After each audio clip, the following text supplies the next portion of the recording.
everyone, and a warm welcome to all of you. And for our external guests who do not know IMD very well, my name is Jean-François Manzoni. I'm a professor of leadership and organizational development at IMD, where I also serve as the president. Now, one of the benefits of being the president of IMD is I get to work with great colleagues. In particular, I get to work with Professor George Kohlreiser. George, as you know, joined us about 15 years ago with a pretty unique background.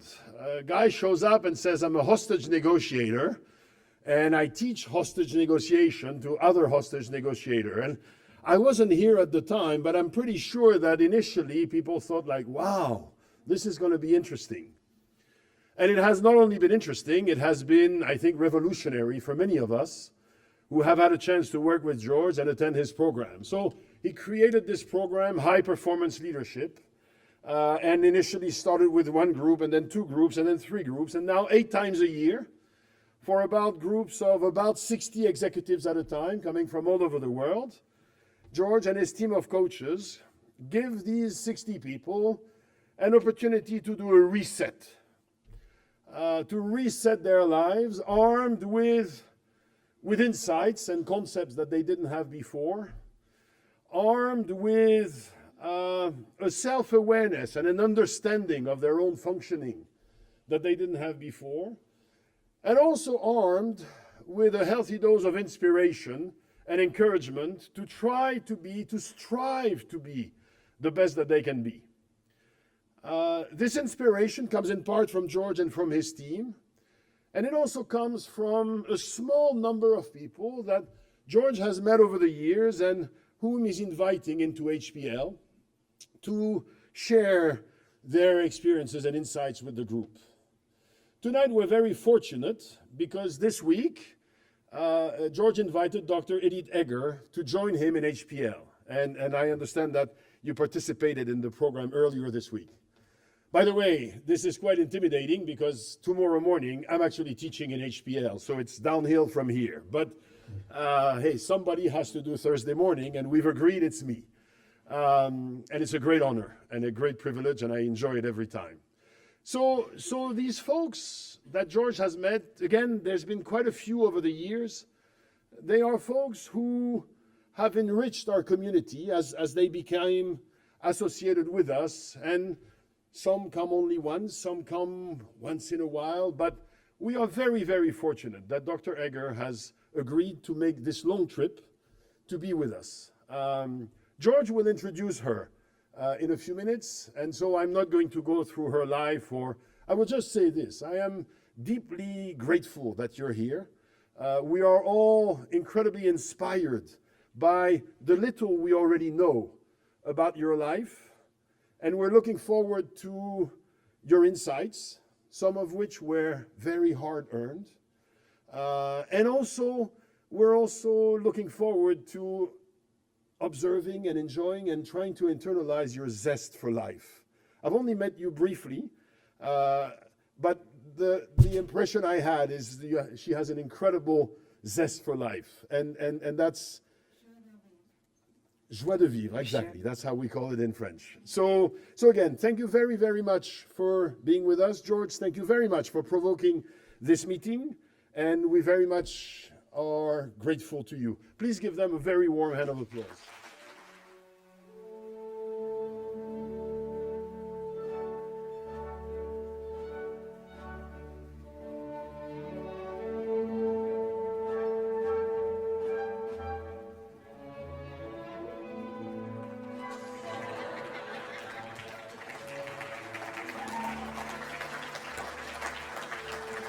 Shall I get up?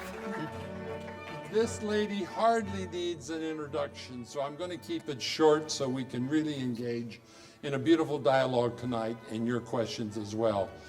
She has lived through hell, and she's come out of it with such an inspiring way of looking at life.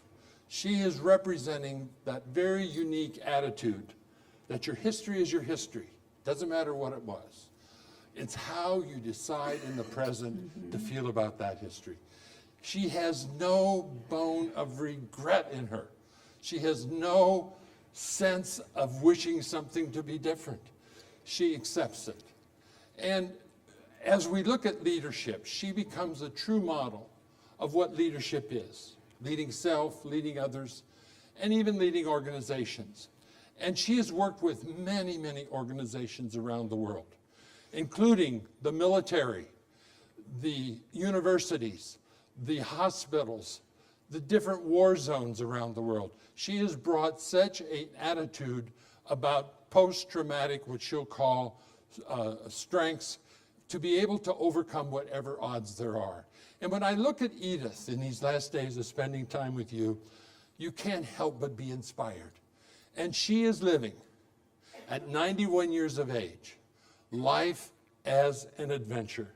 Is that true? You got it. She is living with adventure. How many of you know at 91 years of age, they would travel from San Diego to Lausanne, Switzerland, via the Netherlands, to come and be with you? Secondly, she's a fighter. You know, Mike Tyson could help you if you're facing a certain kind of fight. But if I'm in a fight, I want Edith to be on my side because she is a fighter.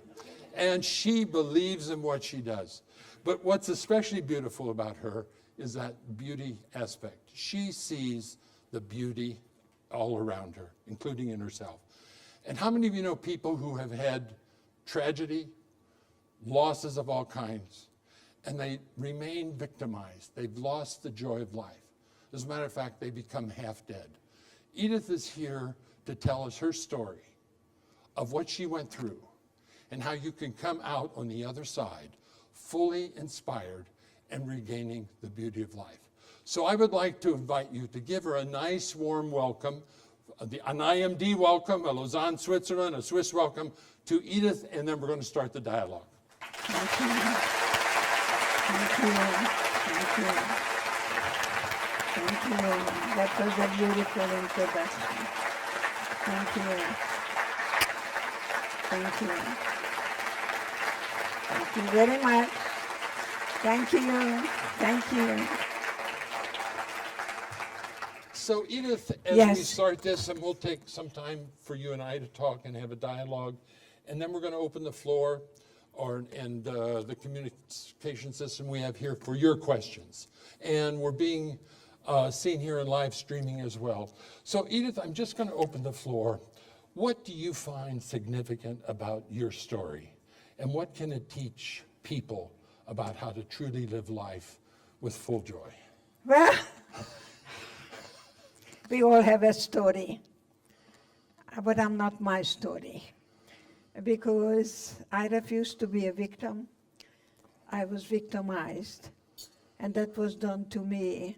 So I don't consider myself a victim because it's not my identity.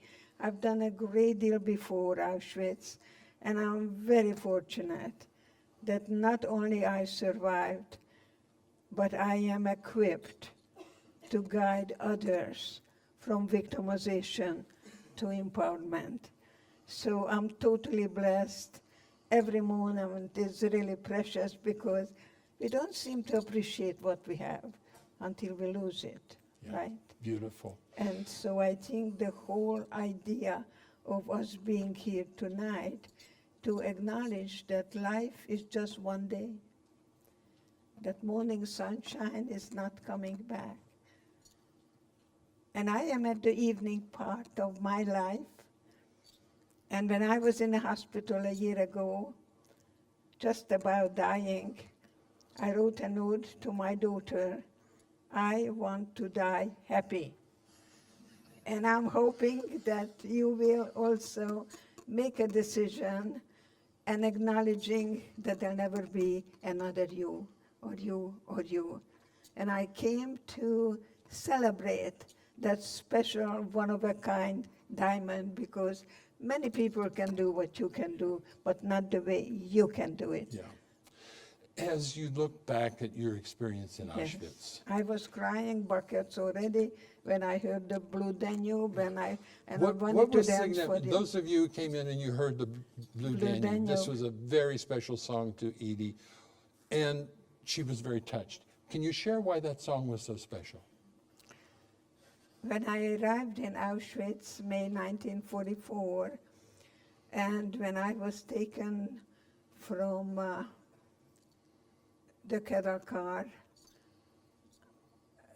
to a line where I saw a man who was pointing to the left and the right. And I was there with my sister Magda, who's alive and well. She lives in Baltimore. And we had our mother between us. He pointed my mother to go to the left, and my sister and I to the right. I followed my mom. And he came after me, looked me in the eye, and said, "You're going to see your mother very soon. She's just going to take a shower." I saw that man again coming to our barracks, and he wanted to know how he can be entertained. And my friends just pushed me in front of me, and I didn't know that I was dancing for Dr. Magdalene, the angel of death. And he asked me what kind of music I like, and I said the Blue Danube, because I had it all done. I've done that 1,000,000 times. I did it for the president, Mr. Horthy. I had my little Hungarian costume. So when I walked here tonight, I'm thinking, how did that girl become this woman here and letting you about the celebration of life? Yeah. And as you danced, and she's a ballerina, beautiful, excellent ballerina, and you had to dance in front of these Nazi soldiers. How was that? It was very scary because he was pointing out who to take to the gas chamber. And so I closed my eyes and I pretended that the music was Tchaikovsky, and I was dancing the Romeo and Juliet at the Budapest Opera House. Today I work with men and women who have experienced trauma in their lives. And I am so grateful that I can be the guide for them to recognize that they can be survivors and not to be the victim, because there is one thing we cannot change, is the past. Wow. We cannot change the past. We cannot change the past. And do you see people trying to live with regret over the past? And Yes. continue to be as if the past is real? Remorse is very different from regret. So I like to also especially tell the audience here that if you find out that in World War II perhaps one of your family members may have been part of the Nazis, I can tell you that if I would have been born in Vienna and I was going to be told that heute Deutschland und morgen die ganze Welt, children are very impressionable. If I was going to be told that I'm going to take over the whole world, I don't know whether I won't be a very enthusiastic Nazi girl. Yeah. Yeah. I think there is a Hitler in every one of us, Yeah. and there is kindness and goodness and Mother Teresa's and love and joy, and that's why I want to be sure that you can give yourself a gift. Yeah. And forgiveness doesn't mean that you forget or minimize it. It means that you give yourself a gift, that you don't want to be carrying with you anything that makes you a victim of any circumstance. And what's the secret for you in your mind's eye and in your brain to not feel regret, not feel remorse, to be able to see beauty and not continually be triggered? For example, when you walked in and you heard the Blue Danube. Yes. What was that a trigger Oh for you? my God, I said, thank you, God, Yeah, we For- intentionally chose that because it is special to her. Thank But you you. see the beauty that no matter what, Yes. she did not get pulled into the negativity, but you felt sad or it brought back certain memories, but you did not become negative. No, I appreciate every moment. I can only touch you now. I know. I live in the present, and you have to be old Yeah. to be young, You have to be old to be young. for sure. Now, there are so many examples, and this book is just an incredible weaving about how the history and the past and the present intersect. Can you share with us the story of the bread and what happened about this whole attitude of cooperation? Because you saw the worst come out in people, and you also saw the best, right? Yes, it really revealed who you are, really. Whether you're a giver or a taker, whether you're only looking for the me, or you're capable of really acknowledging that we cannot here do anything other than cooperate, not compete or dominate. And Dr. Mengele gave me a piece of bread after I was finished dancing. And I was on the top, on the third, and I shared the bread with the girls. Many, many months later, when I was on a death march from Mauthausen to Gunskirchen, I revisited that place, and I pictured myself slowing down. And when you slowed down, you were shot right away. And I'd like you to know that the girls that I shared the bread with, they saw me almost stopping, and they formed a chair with their arms, and they carried me so I wouldn't die. Isn't it amazing that the worst brings out the best in us? you seem touched. And that's why I'm here, Yeah, alive. you seem touched as you tell that story. I am very touched, and I'm very visual, and I'm visualizing Yeah. the picture that I could have been thrown into the ditch. And I revisited that place to really recognize that all we have was each other. All we had was each other then, and all we have is each other now. And the story of how you found out about your mother's death, Yeah. how did that impact you? And how can you come through that and feel the joy of life again?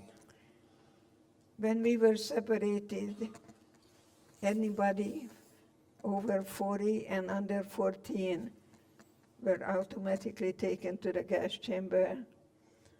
And when I arrived in a place called,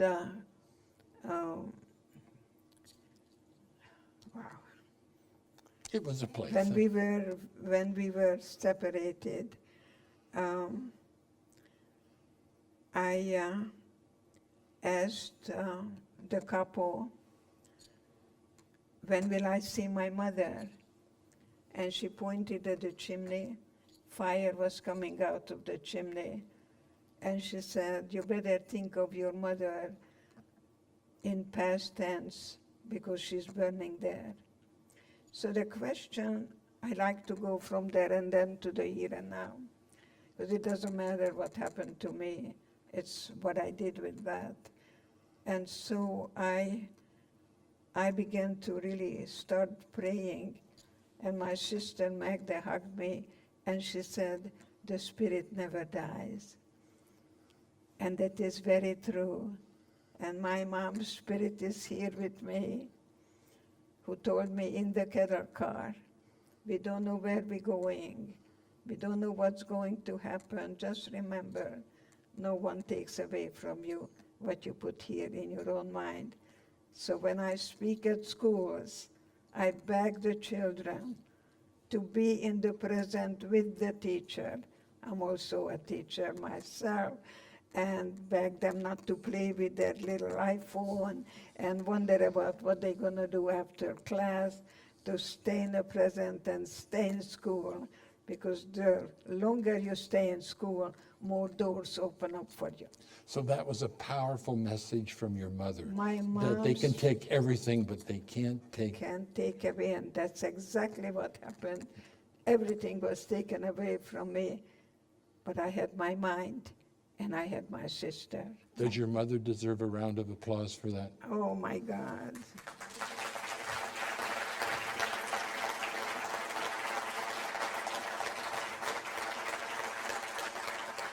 This is a model of what we teach in leadership. Yes. How to have secure bases, or people who inspired us. You have a whole list, and she has met so many people. I can't tell you how inspiring it is to tell her about the different people who influenced you.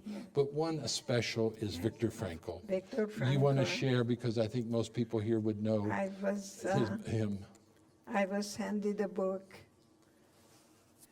Man's Search for Meaning. And I don't know if you ever read a book that you wanted to write 10 more pages for everyone.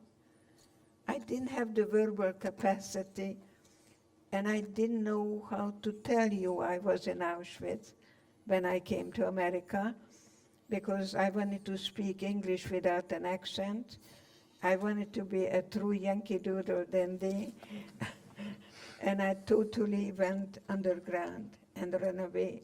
And that's why it's so wonderful that you're creating the leaders who are capable of acknowledging every one of themselves, that they can be congruent about their thinking, feelings, and their behavior.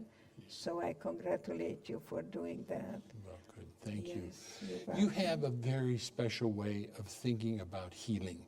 And as we organized this event and people were invited, not often, but sometimes I heard people say, I don't want to come and hear that. I've heard so much pain in my life. I don't want to hear about evil. I don't blame you. And you have this idea that in order to heal something, you have to face it, you have to feel it, and that it doesn't have to have a negative trigger. No, because you cannot heal what you don't feel.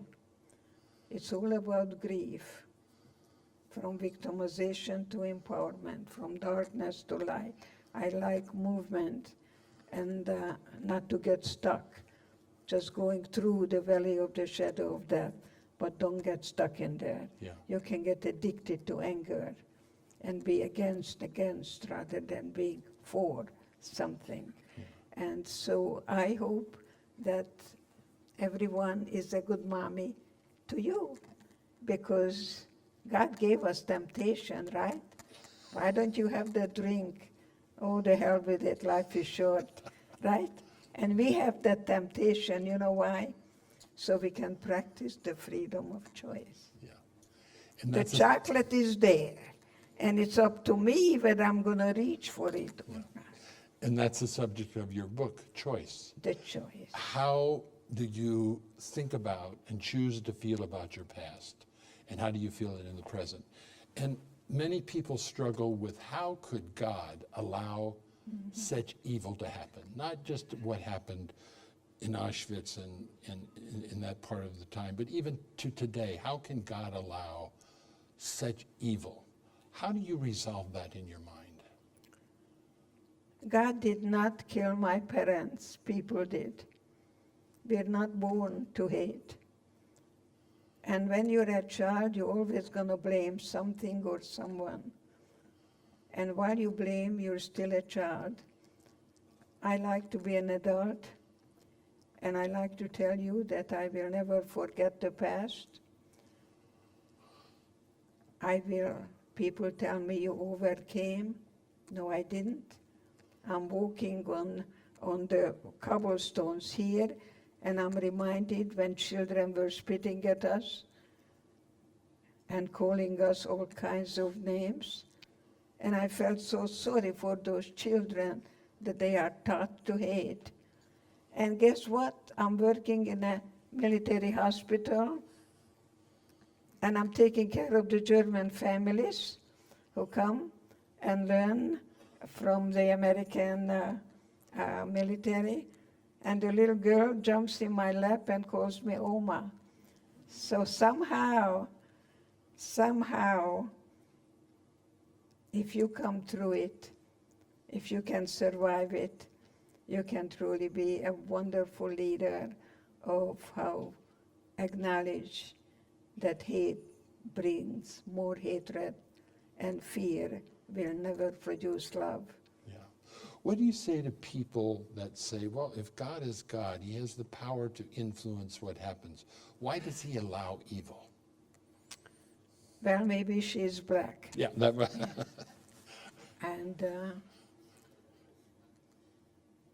And Ahmadinejad in Iran, remember? Yeah. When he said the Holocaust didn't exist. And I can assure you that he did not read Plato. So if you are very educated and erudite, as I am, because my mother looked at me very seriously and she said, I'm glad that you have brains because you have no looks. I guess she was wrong, huh? And I did become a very erudite teenager. I had my own book club. I studied the interpretation of dreams by Freud, and here I am. I graduated with honors, and Plato said you have to think of a lie, and it has to be a big one, and you repeat it until people believe it. So I think our biggest enemy is ignorance. Get a second opinion. Yeah. Yes. So we're going to open the floor shortly for you to send in your questions. If you've got a question here, just raise your hand. We have some mic runners here who are going to offer those questions, and we're going to let you interact with Edith here in a dialogue. The thing that keeps you inspired, Yes. what is it that keeps you inspired? Curiosity. I always want to know what's going to happen next. I think that helped me. And I just never, ever wanted to give up, ever. Yeah. No matter how bad it was, and it was very bad, because there is a difference between stress and distress. The stress studies tell us that something automatically happens to us, that we either fight or flee. And in Auschwitz, I couldn't do that because if I touched the guards, I would have been shot. I couldn't touch the barbed wire, I would have been electrocuted. So Auschwitz was a schoolroom. Auschwitz was an opportunity to discover how can I make it when I cannot change what's outside of me. And I developed my inner resources, and I could say to everyone, tell me about my hands, tell me about my eyes, because my boyfriend told me I have beautiful eyes and beautiful, beautiful hands. And I said to myself, if I survive today, then tomorrow I'm going to see my boyfriend. Tomorrow. Yeah. Never even imagined that I'm going to stay there. You never even imagined Not that it was over. ever. This reminds me of Viktor Frankl's story of how at the depth of his despair, he Yes. thought of his wife. He wanted to Yes. see his wife. Yes. Little did he know she was already dead. Yes. But that image in his mind kept him Yes. going. And he told me that when he closed his eyes, he imagined that he's going to be at the Viennese lecture hall, lecturing about the concentration camp, the philosophy. He was an MD. So I am the 16-year-old in love. I said to him, I used the same skills. I too closed my eyes, and I imagined I was at the Budapest Opera dancing the Romeo and Juliet. And this is what I find when a woman comes to me and tells me I was sexually abused, but I don't know how to tell you because you were in Auschwitz. And my answer is, you have been, perhaps, in a terrible concentration camp, more than I was, because I knew the enemy and you don't. You didn't. I knew the enemy and you don't. That's right. It's usually somebody from the family, and they keep the secret, and they go to school, imagine that they are just perfectly fine. Yeah. So I'm very totally invested Yeah. in how to guide everyone from victimization to empowerment. Can we start getting some of the questions coming in? There we go. We got some. How do you then help someone who says, I can't do that. I can only remember that I was physically attacked, or I was assaulted, or I faced an incredible negative event. How do they go to that point of making a choice? And how do you get over that pain? I cannot teach anyone anything unless they have the desire to learn. And I never ask, how can I help you? Because I'm not Humpty Dumpty, and I'm not going to put you back together again. I use language like, how can I be useful to you? It's your life, and I am going to do it with you. And if you're ready, I'm going to be like a museum guide. I'm going to show you that perhaps you didn't try this one or that one. So that's why my name is not a shrink, but a stretch. And Viktor Frankl and I talked about that we are not shrinks, we are stretch. That we stretch your comfort zone, that you take a risk.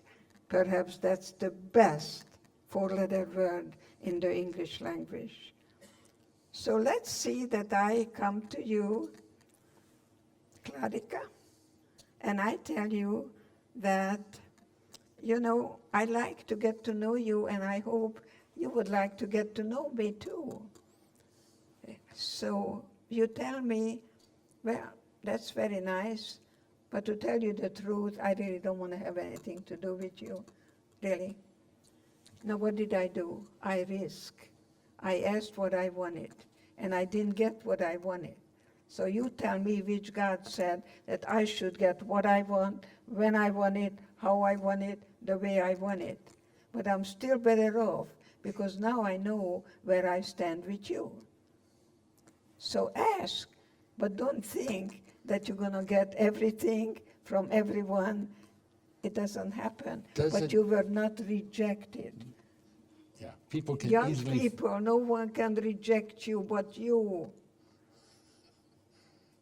And Rejection is an English word that people make up to express a feeling when you don't get what you want. Give up the drama. how is it for you?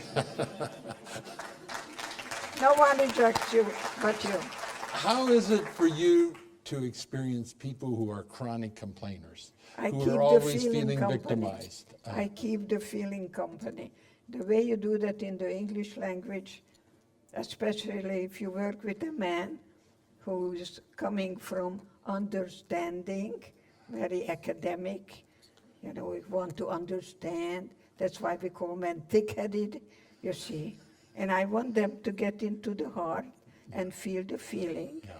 And I say, sounds like, and then I throw in a feeling word Yeah. So you help them label what they feel. to create an environment where they can feel any feelings without the fear of being judged. Yeah. Which takes us to one of our first questions. If you can feel it, you can heal it. Can you please tell us more about that? It's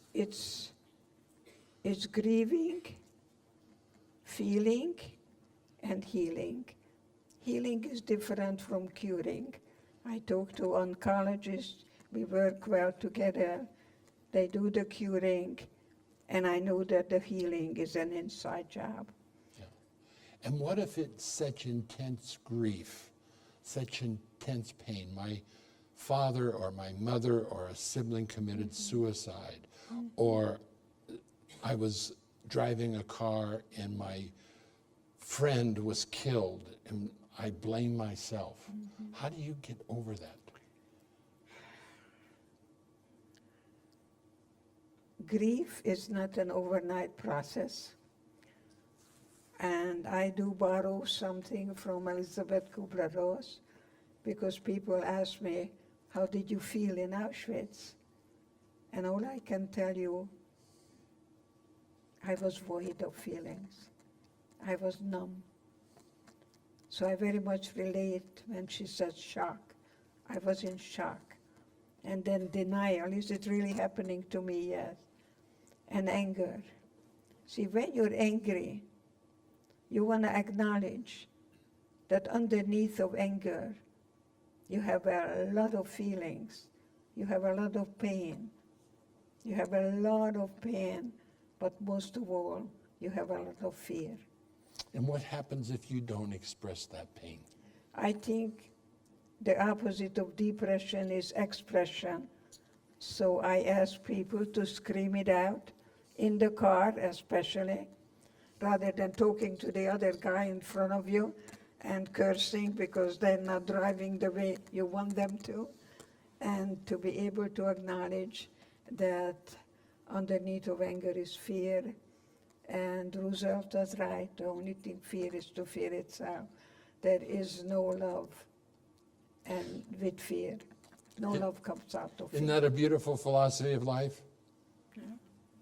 It So is. one of our questions coming in is, what is the difference in your mind about remorse and regret? Are they the same? I think the remorse is, to me, far more appropriate than regret. And that I am willing, that's a very good English word, I'm willing to be willing to revisit the places where I've been. And I come to Edie, and I give my hand, and we take a journey. And we go back to your childhood, in your mind's eye. Maybe you're sitting alone in your room, and then you acknowledge that you were very shy, that you were a lonely child. I don't know whether you were a leader or a follower. Were you a leader? Did you have some voice and you were the one who were calling the shots? You say yes. See, that's why you are making leaders from the little boys who come to you, and you're the loving father who teaches them how to be knowledgeable leaders and to be never a dictator. Yeah. Yes. Or as we say, Yes. as a hostage negotiator, never be a hostage, even Never a be a hostage. psychological hostage. Yes, that's right. So what would you say, the question is, what would you say, and if there's anybody here, give a sign that you want to ask a question. What would you say to the next generation, the younger people coming up? I am totally involved in the young. I want to be a good role model to them. I tell them they are the future. They are the ambassadors for peace and goodwill. Would you please, young people, get up? Because I saw young people. Thank you so much. I'm handing you the torch. I am handing you the torch. You are the future. Thank you. Thank you for coming to Grandma. Thank you. What do you see as the issue for young people to learn, to really come to the full joy of life? To speak up. The opposite of depression is expression. Yeah, and Organize and see how you can be for love and for the future, that we can have that. Look at Gandhi. I was in Johannesburg speaking at the Museum of Gandhi when one person brought the whole British Empire down to their knees without any bloodshed. Yeah. Yes. Who has a question here? Can we get the mic down here? Who else has a question? Raise your hand and we'll get the mic to you so that we can save time. Yeah, go ahead. First of all, I would like to thank you for your testimony, and I'm really glad to be here. I'm also a survivor from war in the Balkans, from Bosnia, And my father was also in a concentration camp, but he chose otherwise. He stayed a victim until his death. And it took me a while to really accept that. And I went through the whole healing process. However, now I am very much concerned about people still living in the Balkans and how there's still so much conflict there. And there's still so much, I would say, forgiveness that is needed, so much love that is needed in order to heal and to get through these conflicts. Even there are schools that are separated still in that country. And I'm trying to bring some solutions there. And it's a big kind of thing, but I really want to Do you see an increase of hatred?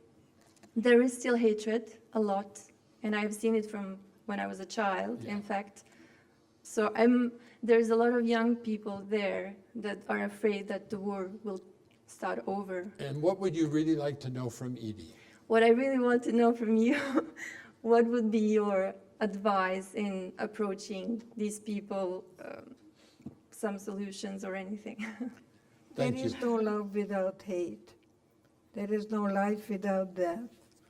There is no summer without winter. Look at the polarities. If I would have come here 2-3 months ago, those trees would have been all barren. There is something that we can learn about the seasons in our life. And people who have goals in life and acknowledging something that we all gonna die. And that is the last celebration of life, Elizabeth Kubler-Ross told us. And the quality of life that you decide in what way you can pick an arrow. But there is no forgiveness without rage. Don't cover a wonderful Italian food with a Hungarian chocolate or the paprika. The Hungarian food goes with the paprika, but the Italian goes with the Italian, and the Indian goes with the whatever, that we can empower each other with our differences, that you can be you and I can be I, but together we're going to be stronger than me alone and you alone. Do you encourage a dialogue with people who Absolutely. are racist, There is never who are going to be closed-minded, peace filled with hatred? unless you put the victimizer together, and I've done that in Germany. And Have you been attacked for your religion or your gender or your history? well, when someone is angry, they're going to say, you give me a headache, and you this, and you that. And that's what I tell children about bullies. And they want to kick into someone else. And so it's very important to say that do not change, don't deny someone else's truth. They say, oh, the Holocaust didn't exist. No, don't say it did, because there's no way they're going to believe you. But you can say to them, it would be perhaps desirable for you to go to the German consulate, and they're going to tell you that. But don't get into why, because. So when someone talks, I say to myself, I'm practicing my low frustration tolerance level, and the longer they talk, the more relaxed I become. I take the negative stimuli. Who said life is easy? Look at your birth certificate. Okay. No guarantee. Hi, I'm really humbled to be here in your presence, and thank you for traveling all this way at your age. It's really impressive that you've come such a long way. My question is, as a history teacher myself, we teach things about like, why does Hitler come to power? How is he able to rise? What are the causes of World War II? And when we teach the Holocaust, we study things like, was it intentional, and things. But what do you think the underlying message, if I was to teach the Holocaust to my students, what should be my underlying message to them? What should be the underlying message if you're a teacher about the Holocaust teaching young kids, what would be the fundamental message? Is that correct? I think children very much need a person who let them know that they have a choice, that they can stay in school, that God gave us temptations. Why? So we can practice the freedom of choice. And I think it's very important for children to know how to be realistic rather than idealistic. Because when an ideas come and they don't find what they're looking for, they become very cynical, sarcastic, and to use philosophical humor. I think a good teacher wants to have the children look at that teacher and say, someday I want to be like her or him. So they are inspiring as a They teacher. are, yes, they fired up. I was always fired up. I know. am I fired introduced that with you in the beginning, that you're a fighter. You're I- filled with inspiration. Do you think young people should be taught about the Holocaust? That's sort of the essence of what I think she's it's asking. very important to learn about history, so God forbid that we would never, ever repeat it. Yeah. Which brings us to another question on the chart here. Do you see the world getting better or worse? I think right now we're very separated. I know that I have, and I still do, I have tremendous experience when I see children being separated at the borders. And you're not far from the border in And San I'm Diego. not far from the border. And I have tremendous feelings picturing myself being separated from my mom. It brings back memories. So I want to say that it's okay to embrace those feelings, not to fight it or run from it, but to face it.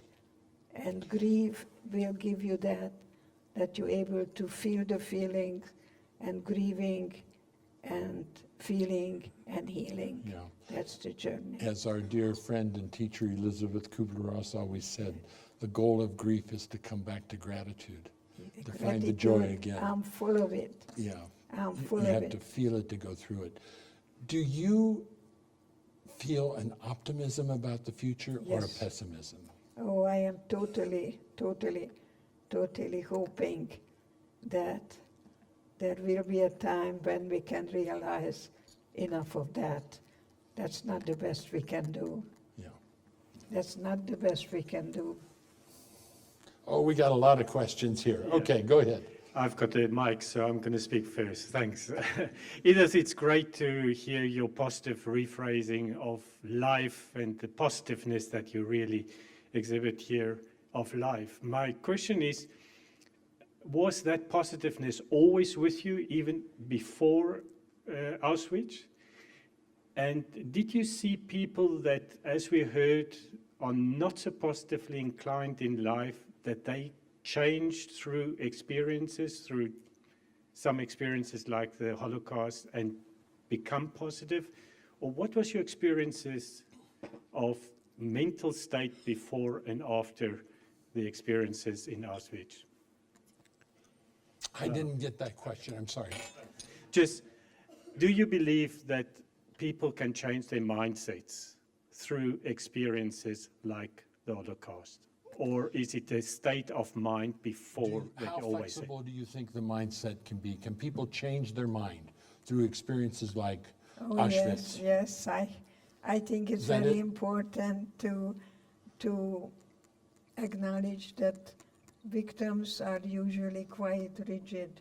It's all or nothing. Doesn't make a good survivor in Auschwitz. I think survivors are flexible and not blaming. I think it's very important to give birth to the you that was meant to be free. Do you think mindset can be changed? Is the way you think, that's how you're going to be. You change your thinking, you can change your whole life. What is needed to change that mindset? What has to happen? To find hope in hopelessness, to have a goal, to pick an arrow that you follow, to make a decision and then put it into action. The power of positive thinking means nothing unless it's followed with a positive action. One of the things we know in leadership training and development, which IMD is primarily involved in, as you saw, is that having somebody that you respect, admire, you trust, and you believe them. A mentor, a guide. And Who doesn't have ego needs. and is not narcissistic or ego-driven. I think we all hear the subtle message there. And to be able to trust that you would listen to somebody else and change your mind based on trusting them. Do you see that as something important in Very leadership? essential, not to blindly adhere to authority, to question authority, because sometimes the emperor has no clothes on and doesn't even wear shorts. I tell young people to question authority, and in school that you want to be taught how to think rather than what to think. I'm going to give Edith a 30-second break to get some water, and while we're doing that, turn to a partner right next to you, then we'll take a question back here. Partner right next to you, what has inspired you so far? What do you want to remember from Edith's message? 30 seconds, go.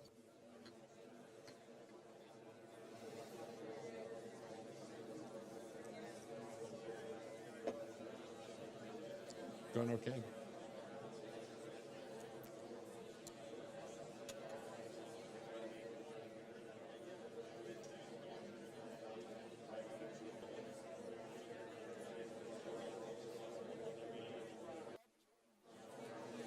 Let me interrupt for just a second.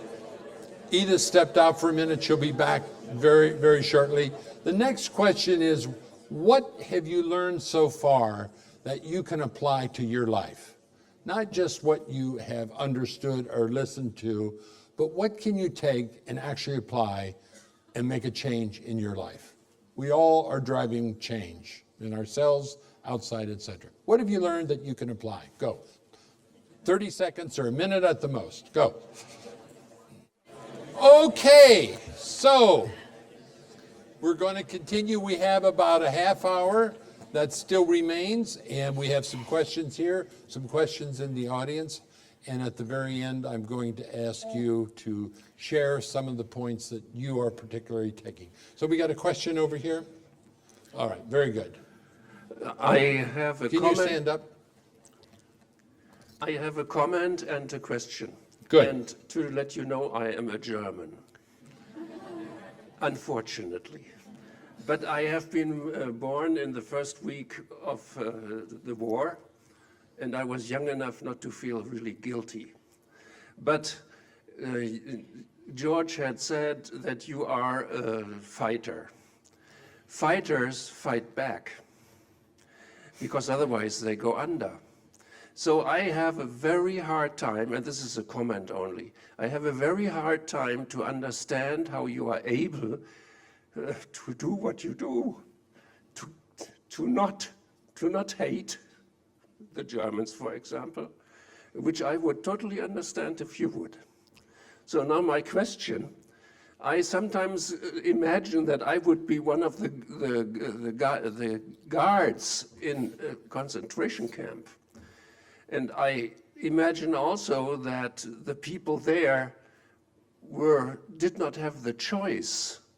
You talked about choice. They did not have the choice because they would have been shot if they wouldn't do what they were asked to do. And my question is, did you feel something with them? Did you see people who tried to have a choice and couldn't? Thank you. You look very touched Wait, as you know. Yes, I am touched. Can you come on down will you come on down for a moment? Please, come on down. You want to have a conversation? Let's stand up.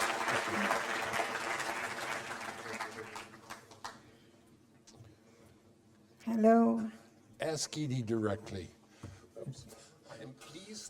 I'm pleased to shake your hands. Thank you. So am I. I think your question was, how can she not hate Germans? How could she? Not hate Germans, or how Yeah, could... I cannot understand that. But you seem to hate yourself. You started by saying, unfortunately... No, I don't hate myself because I don't feel guilty. I was not part of the story. Okay. So I am lucky. Okay. And I think I could have been in the situation where I didn't have a choice. So I'm touched how you are able to do this. But that was not my question. It was meant to be. My question was, how did you feel with the guards who were forced and didn't have a choice?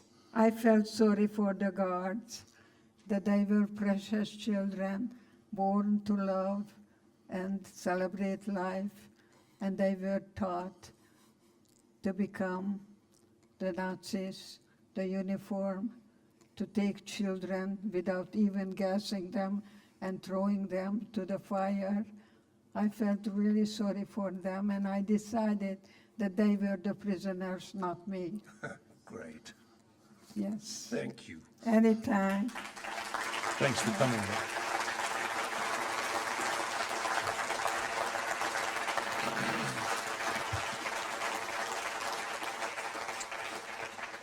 So, You're so wonderful to pick up. well, I know you really, love that. and I know you love the yeah, direct engagement. That was wonderful. Yeah. So- Human touch. Human touch. We all have There's a question skin over hunger. here. Okay, I'm trying to be fair here. So let's take this question. Hi, as a younger person, you've spoken about the importance of learning and remembering what happened so that history won't repeat itself, so that we, as a world, don't do it again. What can we do, what can I do as a young person to make sure that nothing like this can happen again and continue to happen again? What would your advice be for the younger generation? She's a young, what would you say to the younger generation? What they can do to make sure this never happens again? Is that correct? Yes, yeah, thank you. Read my book. Really. Really. I would love to see this book in the teenager's hand. Yes, that they're not going to take life really just something that waiting what the world can give me. And I would love that. That would be my dream for young people, because I think it's good for you to have good role models. And I like to be a good role model to you, that you cannot really change anything that's outside of you.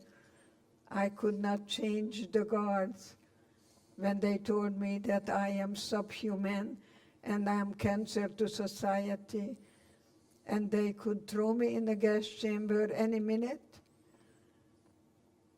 They could torture me, and they did, but they could never murder my spirit. And that's what I bring you today. I still have that choice. Yeah. We're going to come over here in a minute. One more question here. How do you go from victimization to empowerment? What's the process? Because do you see a lot of victimization and complainers in the world? Yes, and the people who complain are not really willing to grow up. Because children, you ask a child, why do you do this? And the child would say, because I feel like it. Children don't care about consequences, that I really can't have the chocolate because I have diabetes. They don't care. I want it now, and I want it easy. Certainly that is true in America. children are spoiled and they want things easy and they want it now. What I have learned is how to postpone gratification and how not to allow the gods to define. And I ask the children not to allow a teacher to define who you are. You're beautiful, just the way you are. What we say in America, God doesn't make junk, and I really like that God is good and you are good, and what you choose now. As an adult, I still feel like it, but I don't act upon it unless it is in my best interest. What if you're dealing with someone who is chronically complaining or chronically a victim? I say thank you for your opinion.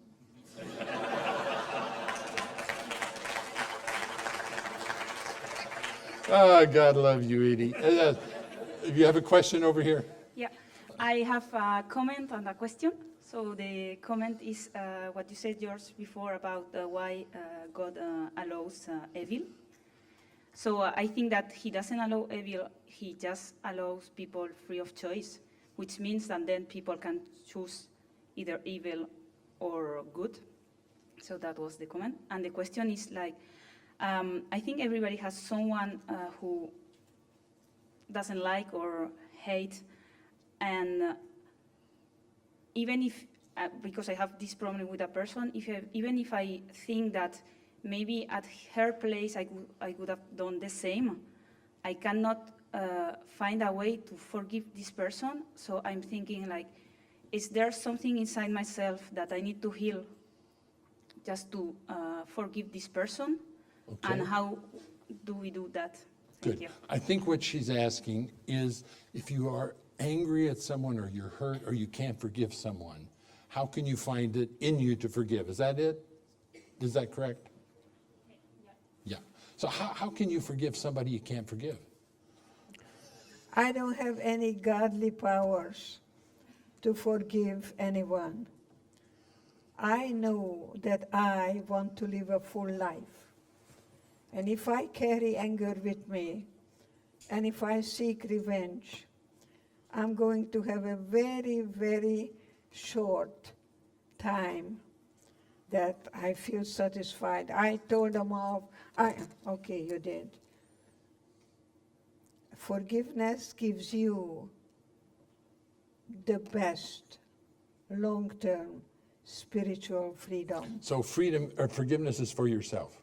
That's exactly, it's a gift that I give to me. So can I'm you selfish. forgive someone who is not remorseful, who does not Yeah. believe they did something wrong?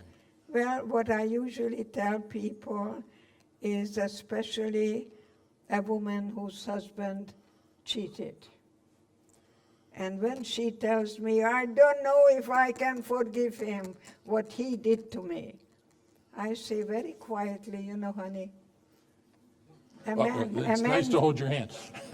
a man doesn't find a woman and say, let's you and I get together so I can hurt my wife.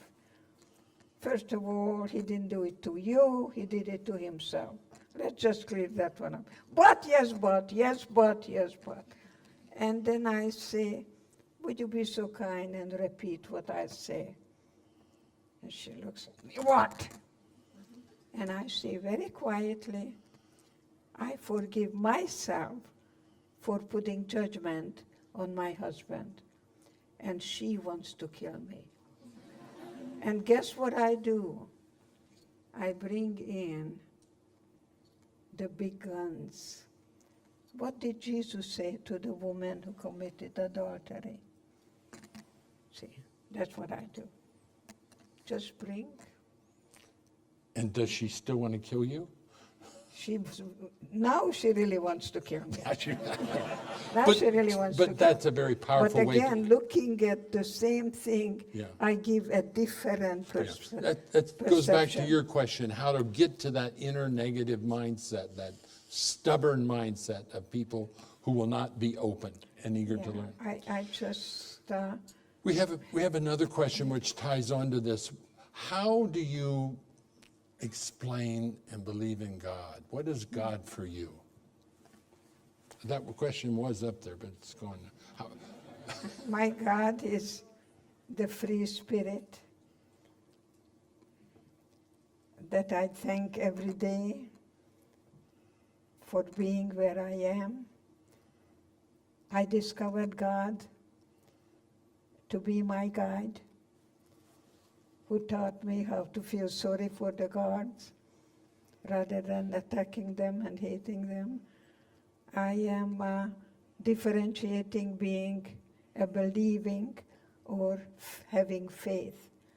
People tell me, I believe, and you know what? I'm interested what kind of life you lead. See, and to me, my faith was truly discovered in Auschwitz. In the darkest places, your faith was found life discovered in Auschwitz. in Auschwitz. Yeah, you have this And I wonderful. can only speak for me. I can only speak for myself. One of your great quotes is that you discovered in Auschwitz the greatest gift to enjoy life. To celebrate every moment, yeah. Yes, and What if somebody comes to you and says, Edie, I would like to believe in God. I would like to have a sense of the goodness of the universe, but I can't do it. I can't get beyond seeing all the evil God has created. What would you say to that person?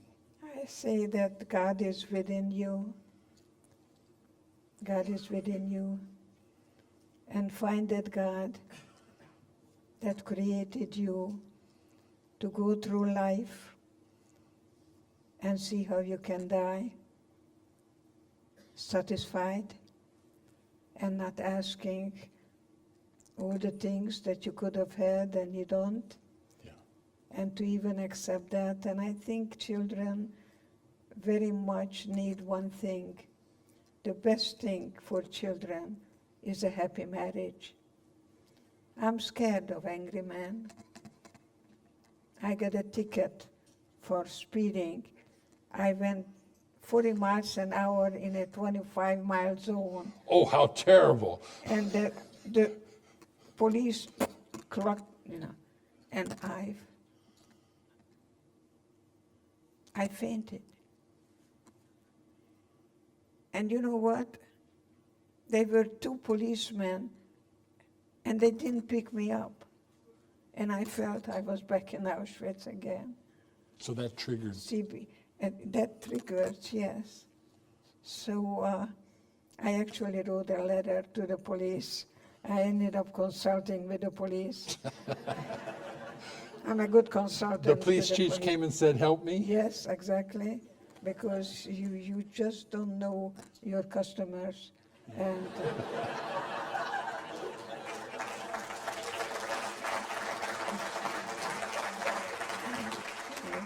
Very good. Very We good. have another question here. Yeah. Hi, I have a lighter question, so it's more about the day-to-day life. So recently, a month ago, in my work, they invited a person to give us a nonviolent communication workshop. And I want to know your advice on that, because I feel our society is very aggressive, it's very impatient. And I felt I was exposed for 4 hours, so I'm not an expert, but I felt that we can do in our daily things like speeding or being in the airport, little exercise to don't get into the things that trigger our aggressiveness. Because, I mean, you can have the goal, you can have clear, like, I want to have a balanced life, I want to be a good person, but there are things that trigger your bad mood and puts you down. So I want to get your advice. Is there a question in there? Yes. Yeah, So I what's want the to get question? her advice on this nonviolent communication, Mark Rosenberg approach, that it's a psychologist, an American psychologist, and Yeah. yeah. And your question about that is? It's more that it's in our day-to-day life that we can avoid having conflicts that are really stupid but can really escalate. Okay, so her question is about nonviolent communication, and it has something to do with how can you impact or include that in your daily life. I think the best thing you can do is to be a good parent to you. be apparent to you. And anything you do, you ask yourself, is this good for me? Is this going to empower me? Yeah. Or is this going to deplete me?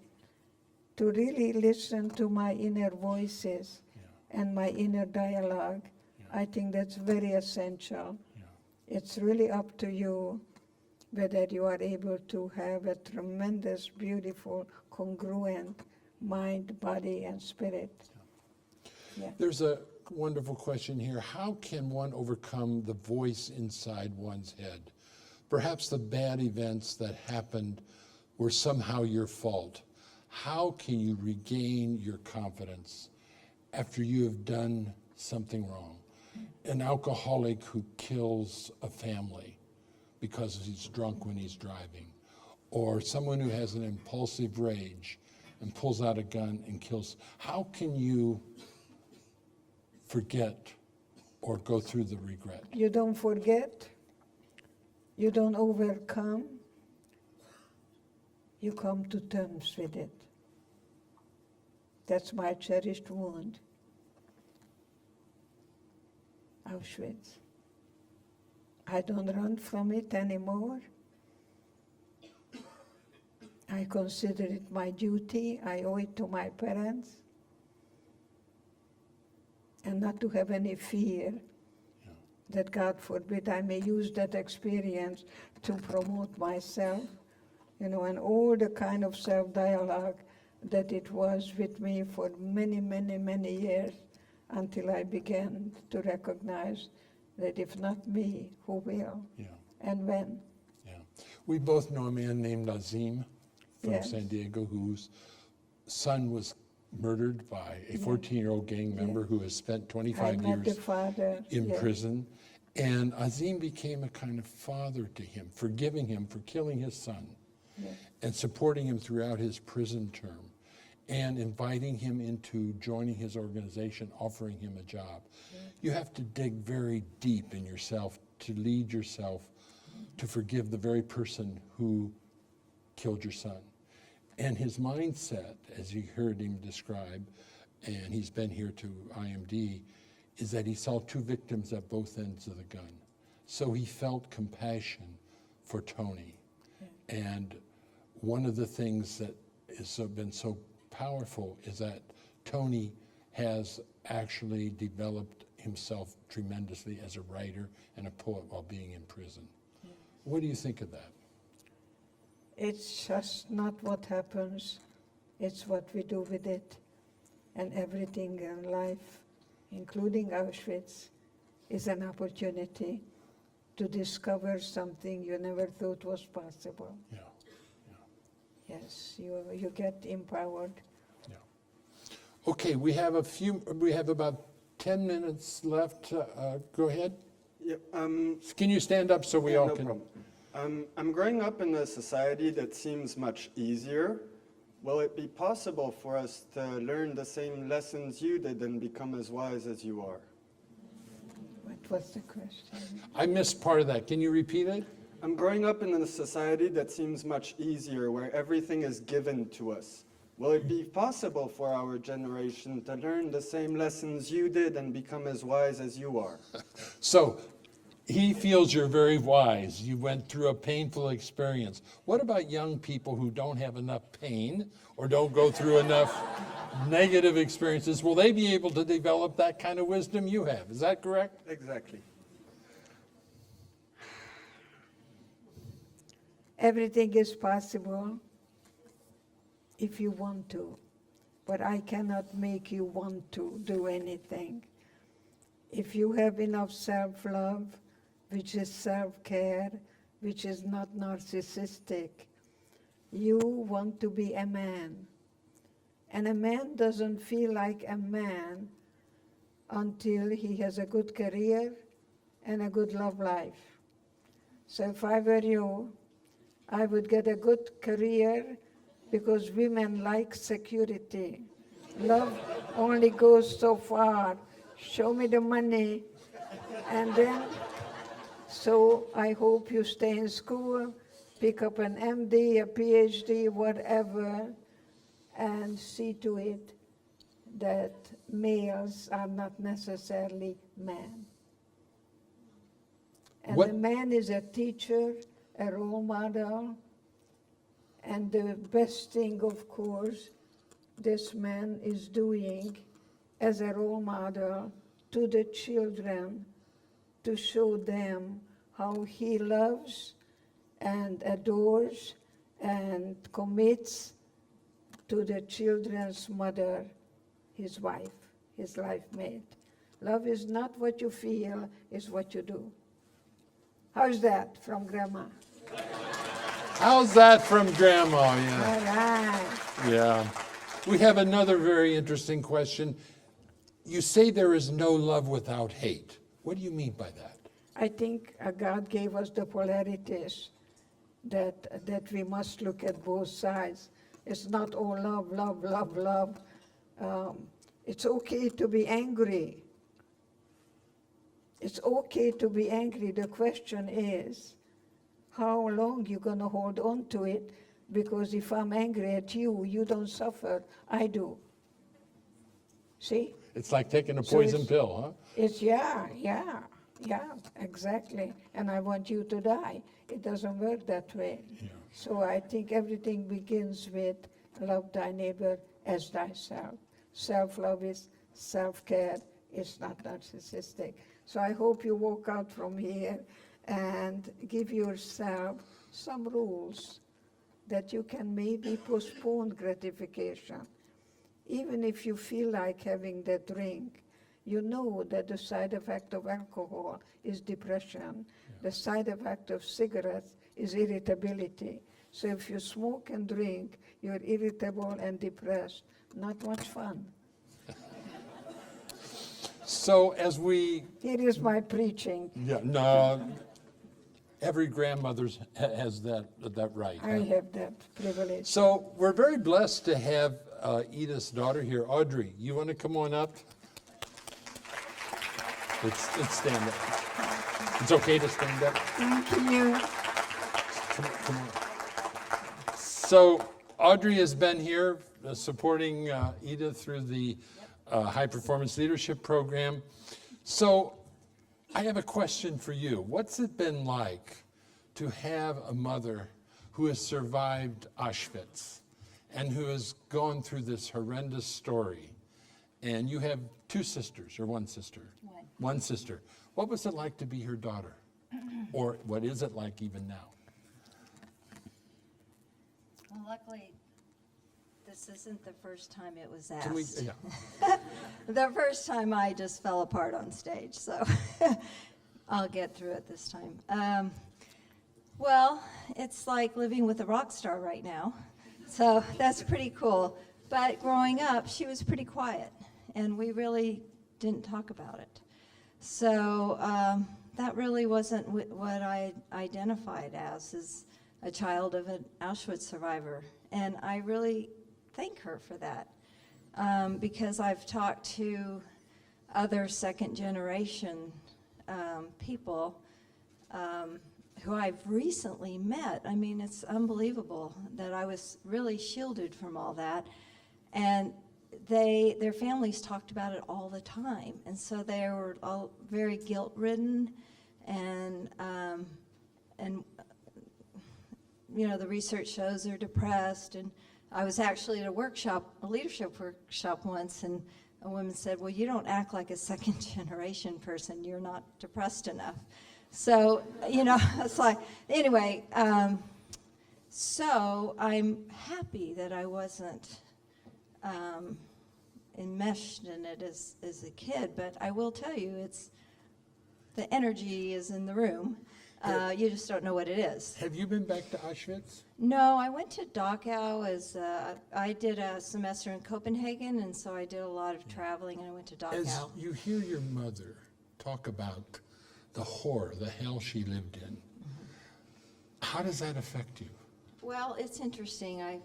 As I was becoming an adult, I was like, why can I not see violent movies or why won't I read disturbing books? Or, you know, I really have a low tolerance for inhumanity And, you know, the border situation is close to me. You know, I take things probably maybe more sensitively than maybe the average person. I don't know.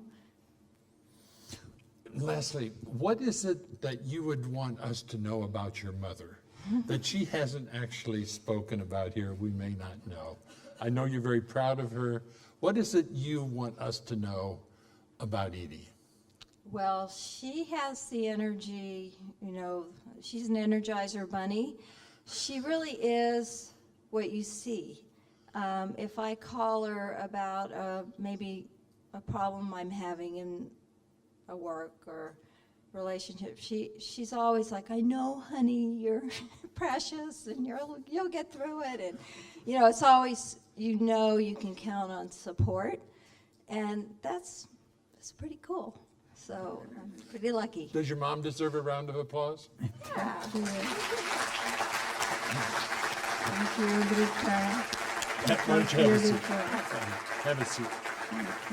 So as we bring this to a close, Edith, Yes. you're here for leadership development, Yes. and you yourself are an incredible leader. What would you want to say to the leaders here or the parents of young adults who are developing their leadership or the organizational leaders? What would you want them to remember that's so important about leadership? The permission that you give whoever you work with a safe environment where they can truly put their lives into your hands and trust that they can truly be the survivor, to find hope in everything, because they went through a great deal themselves, and to be proud of the ancestors. I'm very proud of my ancestors. We survived the desert, the Holocaust, and I wear that in me. So to be proud of the ancestors who didn't have it as good as we do, and they never gave up. So I think the message tonight here too is to make really a decision and then put it into action, because none of the positive thinking will really do any good unless it's followed with a positive action. And as you look at leaders around the world, and we're not just looking at political leaders, but organizational leaders, what is your concern about leaders in general? And what do you see as either a hopeful or a pessimistic sign about leadership? I think a good leader acknowledges that there is a family inside every one of us. There is a little boy, there is a teenager,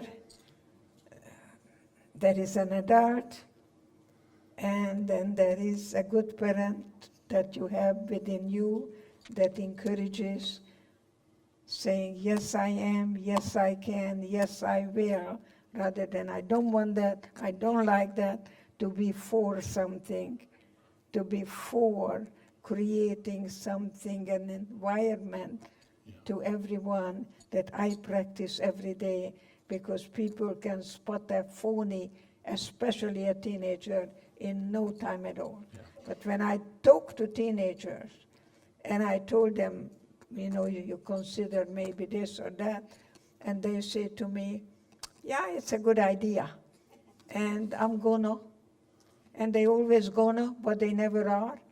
So I call them gonna people. So don't be a gonna person. Make a decision now, and then see how you can put it into action. So at the end of your life, you feel satisfied. And I am totally satisfied that I didn't listen to my doctor, and I told him, I'm going, and I'm here, and I'm going home pretty well, much richer, much healthier. I'm using my shake and bake, whatever I need to do, to see that I can breathe as clearly as I can. So I am so happy, and I'm hoping that the leaders that you create will follow your beautiful footsteps.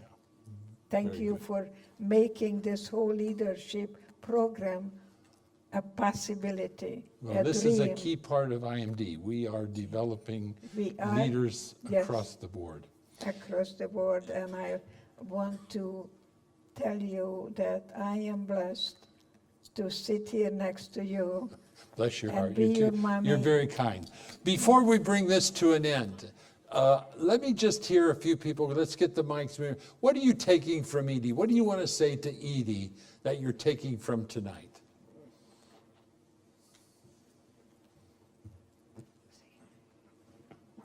Just very briefly. Anyone? We got one over here. Or shout it out. Just shout it out. Thank you very much for being here. It's really, really incredibly inspiring. And what I heard you say, and what I'm going to take with me, is love is stronger than death. Love is stronger than death. Of course. Good, thank you. Love is the answer. Anyone else want to say something you're taking? Be a grateful model. Very good. Thank you. Huh? Role model. Be okay. Anyone? Yeah, over here. Grow up, don't be a child. Okay, so yeah, one more over here.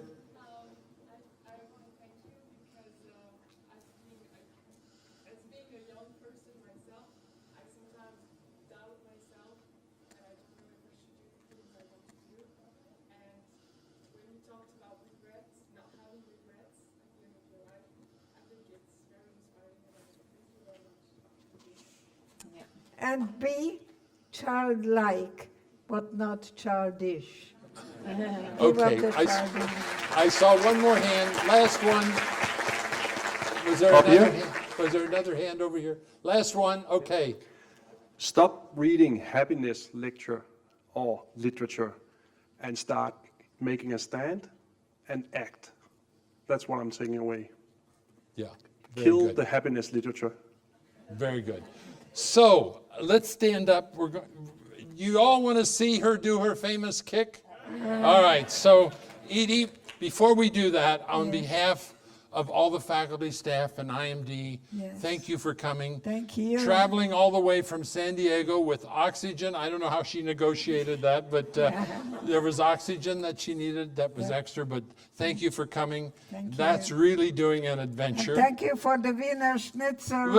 Okay. And the Napoleon. She had Wiener Schnitzel last night. She asked, is it possible to have it again today? As well as the fondue.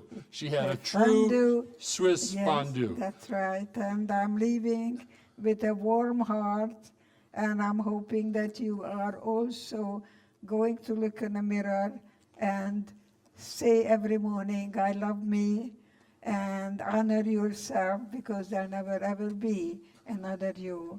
God loves you. What a I'm beautiful going message. to- So I don't- here's,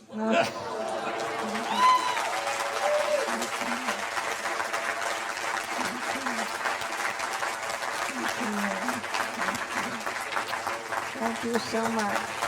so here,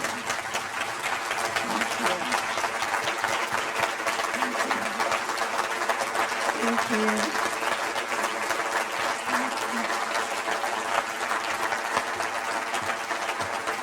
He made it possible for me. Thank you. These two. Thank you. Thank you very much. Thank you.